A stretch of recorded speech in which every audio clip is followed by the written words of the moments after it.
My name is Mary Cantwell. I'm the Program Director for Health Information Management, and currently I teach most of the coding classes, the CPC Prep, which is a national preparation for the student certification, and times I teach intro, so a little bit of everything in the area. Well, it's kind of a silly story, crazy, but I started out majoring in physical education when I got out of high school. And due to a car accident, I had to quit student teaching, and I ended up working for an insurance company for 15 years as an auditor, and then went to the flip side and became an administrator for an orthopedic group here in Omaha. My son then was in a terrible accident. I had to take a leave of absence to take care of him. I was diagnosed with cancer, recovered, went back to what I originally started doing, was teaching. And since I'd been in the health field for so long on both sides, it was the perfect fit. My mentor started in grade school. Her name was Mrs. Lund, and she was the most phenomenal teacher that when I think back, she instilled so many things in us, even in third grade, that has stuck with me into the classroom today. So she was phenomenal, even at that young age. You know, she had a lot of passion for us being confident in ourselves, believing in ourselves, which at that time wasn't something that was pushed like it is today.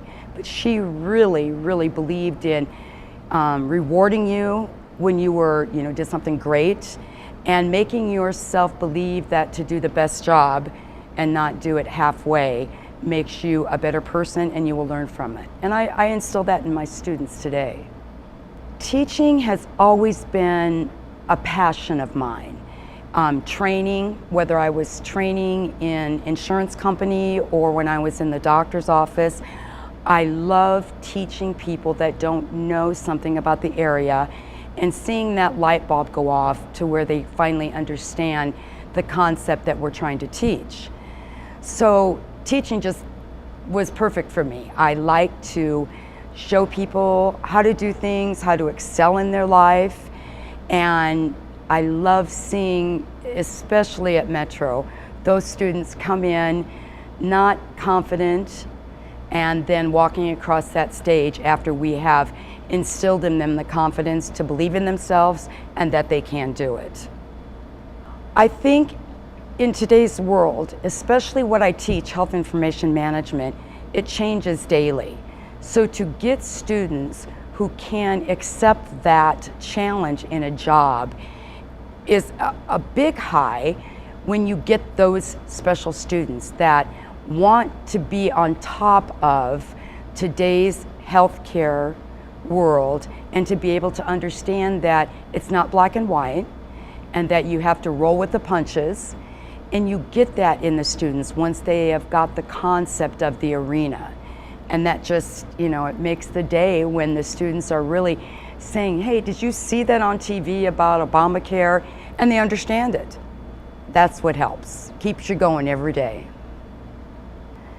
I think my biggest motivation is making sure that when I retire, that people in our society, in our career path, know what they're doing.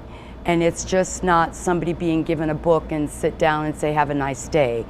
That I hope that I'm not only instilling knowledge in them of the area, but also to believe in themselves, that they can go on. They don't have to stop at the associate degree, that they can go on and make a huge career for themselves, just the same as I did and other people here at Metro. Okay, HIMS stands for Healthcare Information Management. And what we do is the non-clinical side of healthcare. So we're making sure our doctors are documenting everything that they see and do to a patient, that what we are keeping in that health record is up to date. So when that patient gets sick, that record is current. We are also taking the doctor's documentation and putting it into numeric terms so we can bill the insurance company so the physician can be reimbursed for his services, because he's out there not only to help the patient, but he's also there to make money. We're there to keep the doctor on the straight and narrow, making sure that his documentation is accurate and that his coding is of the best it can be to the insurance company. All of these codes go into the World Health Organization, which in today's society, you hear that on the news every day. Right now with the measles breakout, we're hearing from the World Health Organization that's telling us that Nebraska has 15 cases and California, it broke out at Disneyland. We get that from doctors who have submitted their ICD-9 codes, and it goes through, the survey to the World Health Organization, and that's how we find statistics, use it for research and curing people. 11 years ago when I started, we only had what we called traditional classes, face-to-face, 4.5 hours, and everything was paper. We did have some technology of using PowerPoints on the screen, but email was just starting, so we really didn't use too much of it yet. Online was talked about but not used yet. For the healthcare setting, for our students, we're able to use that electronic record now that used to be a paper folder that was filed in the cabinet that may get lost and not found for 10 years on a computer that can be accessed at any given time. If you are in California and get sick, you can access your record from California of a doctor you see in Omaha, Nebraska.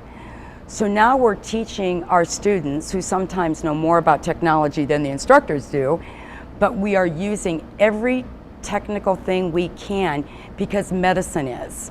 We have physicians who are doing surgery by telemedicine. They're on a computer in New York and they are seeing surgery being done at the Nebraska Medical Center via the computer and telling the doctors what to do next.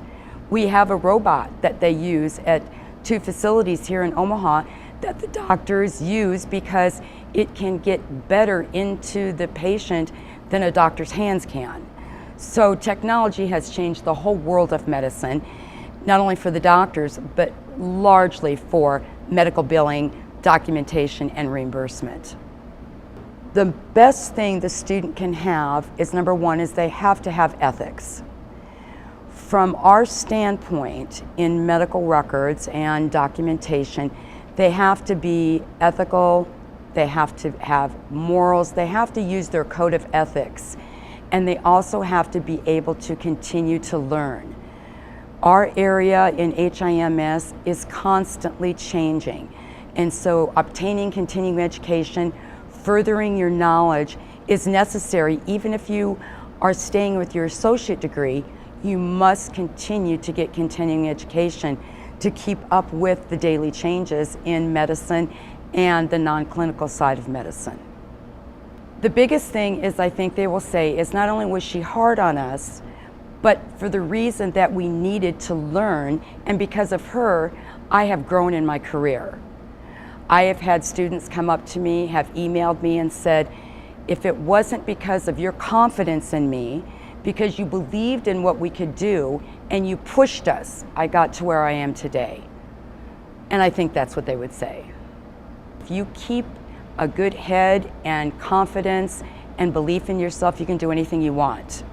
My family's great. I have 2 wonderful boys. One's an attorney, one's a project manager. The youngest just got married 2 weeks ago. I couldn't be any prouder of my children.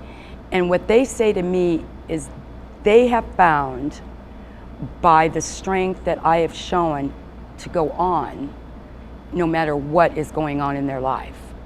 And I want my students to feel that too. My favorite quote from my father was, don't put off until tomorrow what you can do today, because tomorrow's not promised. And I think that is huge in our life, because we don't know what the next day is going to bring. If it's going to bring a snowstorm that we can't get out and get the groceries or get the laundry or do whatever errand we want to do, or if it's something bigger than that. Always try to fulfill your day like it's your last. I'm Mary Cantwell, Health Information Management Systems, at the Sarpy Center of Metro Community College.